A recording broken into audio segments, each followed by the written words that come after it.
Okay, this is the last lecture on chapter 11. It has to do with religious life, education, women, family life, and last but not least, literature. So religious life in the 15th century cities, otherwise known as the 1400s, the clergy were ubiquitous. That means they were everywhere. Daily life was regulated by the calendar with frequent fasts and festivals that were all done by the church. So their schedule was totally dominated by church activities. Monasteries and nunneries were influential institutions. So, for example, if you were a younger child within your family, one of the things you would do is go off to a monastery or a nunnery. Even many Catholic clergy had concubines and children. Concubine, otherwise known as mistresses, so they were often resented by lay people because of the hypocrisy of that. So what that means is they had an oath of celibacy, and yet they had these women in waiting and children on top of it, and would judge the people. Religious life in the 15th century, this should be 16th century, which would be the 1500s. By this time there are far fewer clergy, the number of holidays shrunk by a third, cloisters had nearly disappeared. This is nunneries and monasteries, just a different way of saying it.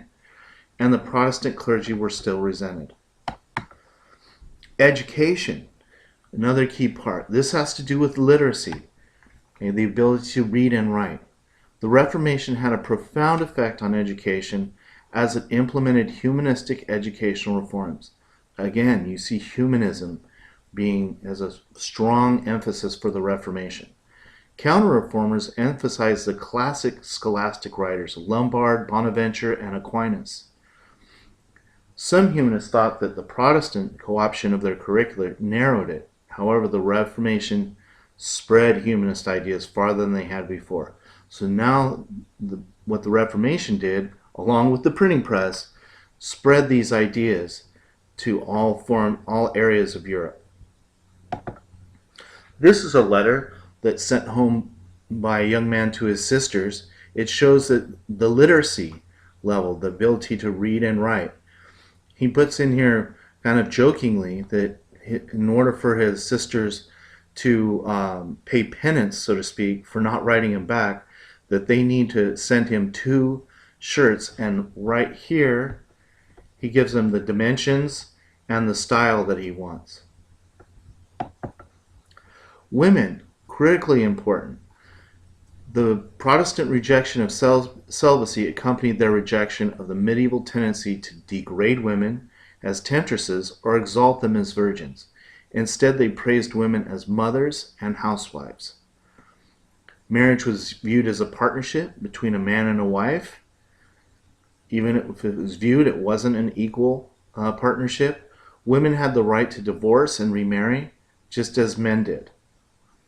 However, wives remained subject to their husbands, so they were always subservient to their husbands.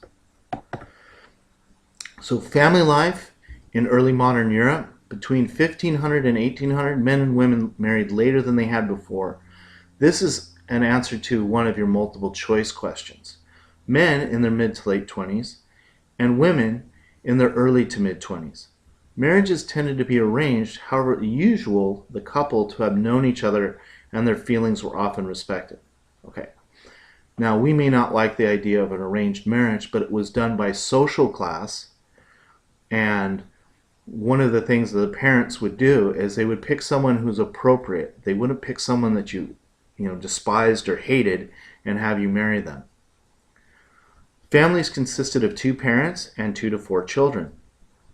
The church and physicians condemned those who hired wet nurses. The traditional family, that is someone who nurses your child. The traditional family had features that seemed cold and distant, and we saw this in the Luther movie where the father hesitatingly was complimenting Luther, and so it's kind of not a very warm. The pragmatic was often stressed over the romantic. So that would be part of marriage. It wouldn't be a romantic marriage, it'd be a marriage that fits socially.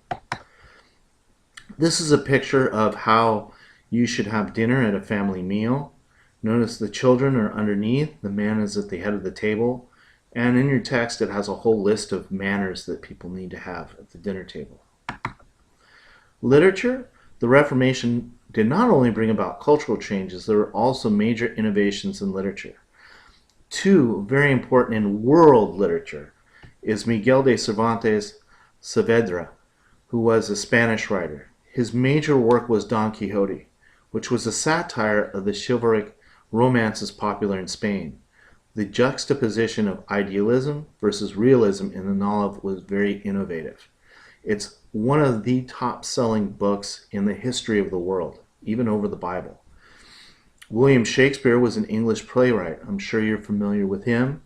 One of the most popular playwrights in the history of the English language, who wrote histories, tragedies, and comedies. His work struck universal human themes, many of which were rooted in contemporary religious traditions. And that is the end of this lecture.